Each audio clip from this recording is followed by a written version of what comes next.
Hello everyone, and welcome to War in Middle-earth, The War of the Ring, a multi-part series on the final and most important conflict of the Third Age, where new heroes would rise and old villains would fall.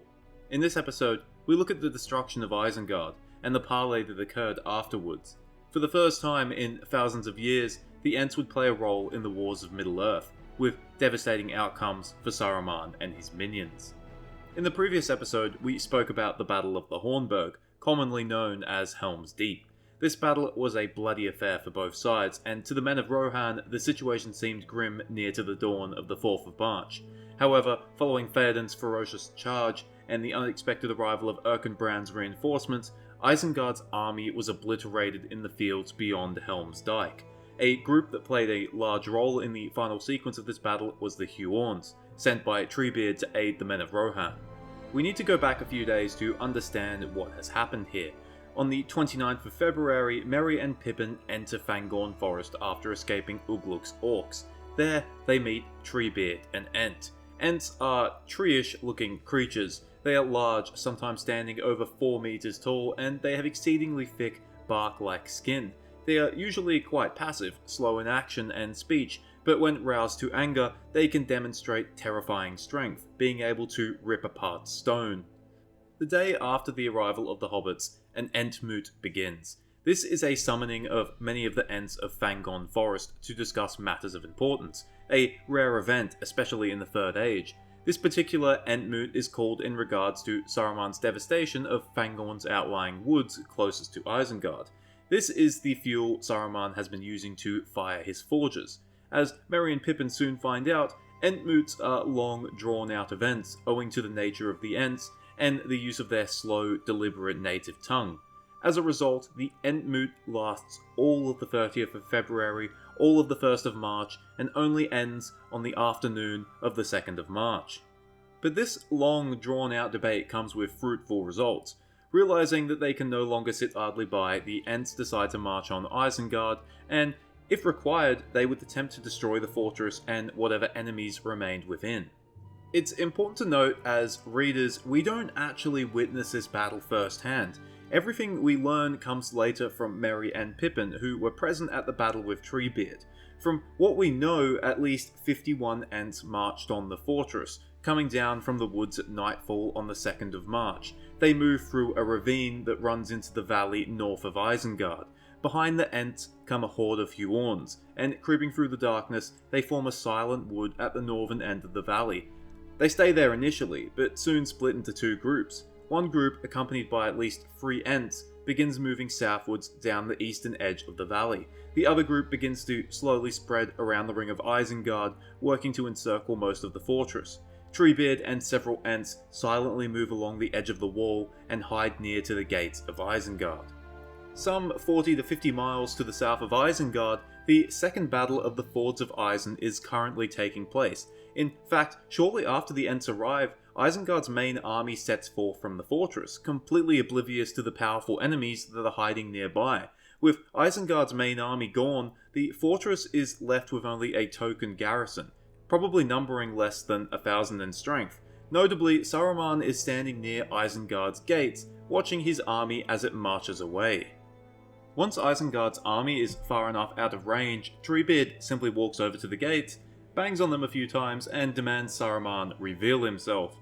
He's not the kind of guy you just let in, so the defenders at the gates answer with arrows and stones. But these don't do too much to Treebeard other than to piss him off even more. At this point, the assault begins. A dozen Ents march up, and together with Treebeard, they begin smashing down the gates. All around the fortress, the Ents begin to batter down the outer walls, ripping apart stone as if it were made of rotten wood. The gates last a mere 5 minutes, and the battle is joined. Okay, battle is a generous term, it's more of a massacre. As soon as the Ents break in, Isengard's defense crumbles. Men and orcs go running this way and that, trying to find a way to flee the battle. The Ents are merciful to the men, who are allowed to flee after being questioned. Merry and Pippin witness about 30 of them flee southwards. The orcs are given no such quarter and are slaughtered wherever they are found. Those orcs that manage to flee the ruin of the fortress find little solace outside the walls, where they are killed by the Huorns. Saruman has, until this point, remained outside Orthanc. Upon breaking in, the Ent, Quickbeam, notices Saruman and attempts to capture him. Saruman flees and only narrowly manages to make it inside Orthanc. At this point, most of the Ents are inside Isengard, and the northern, southern, and eastern walls are mostly in ruins. However, now safe inside his tower, Saruman unleashes some destruction of his own.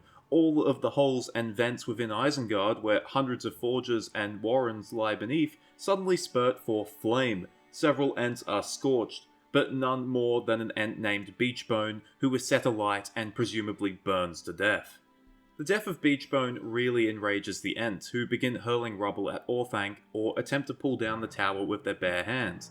However, Orthanc is ancient Númenórean work, the same black stone that makes up the outer wall of Minas Tirith, and all the fury of the Ents leaves little more than a few dents and scratches. Treebeard notices this, and calls off the attack on the tower. He regathers the Ents and begins to hold new council with them. Knowing that he is safe within his tower, Saruman laughs, which, he's kind of losing the battle, like really badly, so I don't know if laughing is appropriate. The morning of the 3rd arrives, and shortly afterwards, Treebeard and most of the Ents head north, leaving behind several watchers to keep an eye on the tower. At this point, Isengard has been emptied, and Merry and Pippin spend most of the day wandering around, surveying the destruction. I might add that while the hobbits are going on leisurely walks, Isengard's army is approaching the Hornburg, not realizing that their base has been destroyed behind them. At dusk, Treebeard returns. The Ents have been hard at work destroying the dam, whilst the Huorns north of the ruined walls have been digging trenches and pools.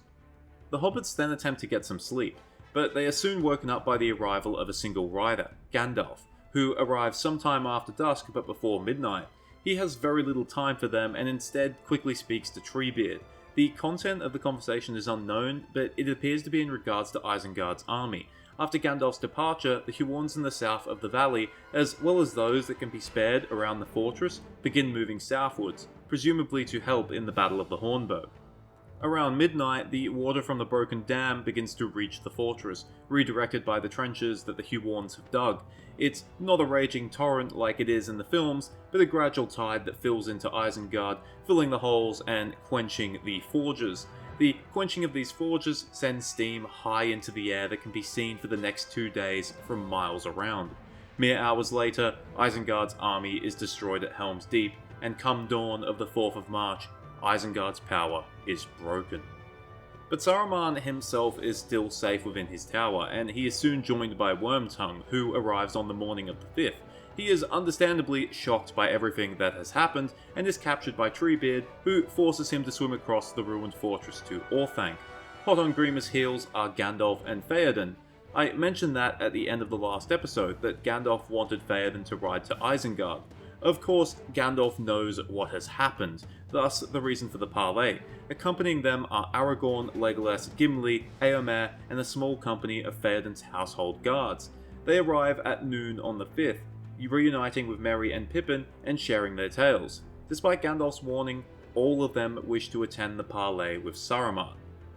Now remember, despite his army and fortress being broken, Saruman is still one of the Istari, the wizards. His main power is in his voice and his ability to coerce people or make them doubt themselves.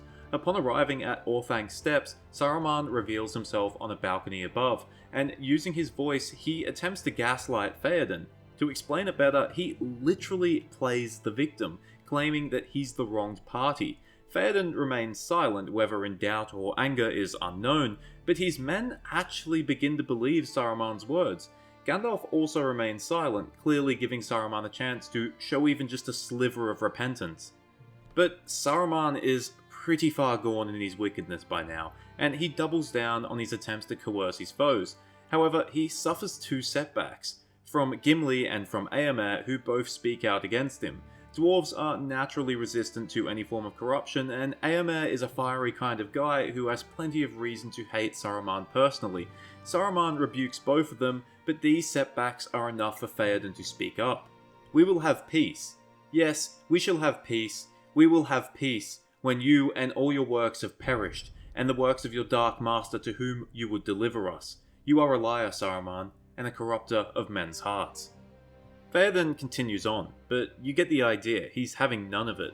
This causes Saruman to burst into a rage, and he goes on to insult Rohan and the House of Aerl, calling them drunk brigands who roll around on the floor with dogs. Seeing little further reason in attempting to convince the Rohirrim, Saruman turns the full power of his voice towards Gandalf, and this is actually a very cool little section of the book. It's a double play by Saruman, attempt to convince Gandalf to join him, whilst at the same time making Gandalf appear as a potential traitor in the minds of his companions. Even Theoden has doubts, finding himself believing that Gandalf would accept Saruman's offer. This all comes crashing down in a hurry. Gandalf lays the verbal smackdown on Saruman, telling him that he should have been the king's jester. The gloves now come off. Gandalf gives Saruman one final chance to surrender, even offering him freedom as long as he hands over the key to Orthanc as well as his staff. Saruman wholeheartedly rejects this and goes to leave, but Gandalf calls him back, showing that his power has now surpassed Saruman's.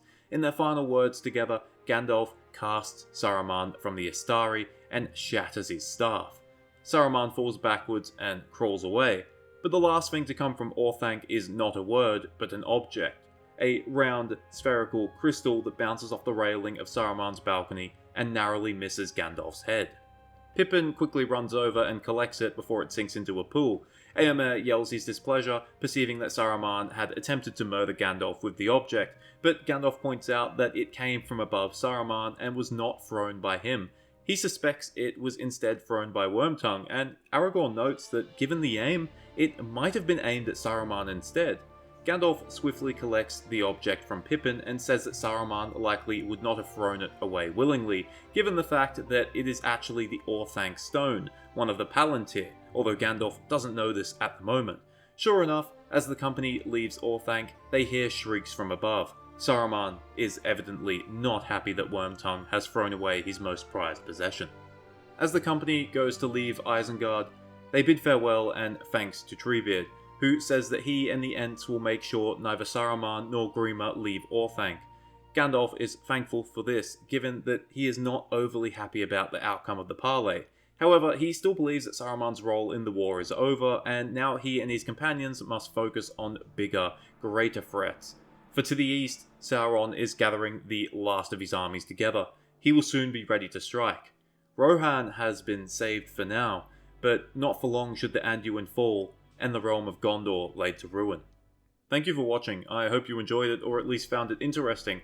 Like the Battle of the Hornburg, there's a lot of differences between the movie and the book version of this battle, but the main part of the battle stays the same. Ents show up, break rock, kill everything. I don't have much else to say, so cheers, farewell, and remember, if you want to throw something at someone, don't throw away something valuable.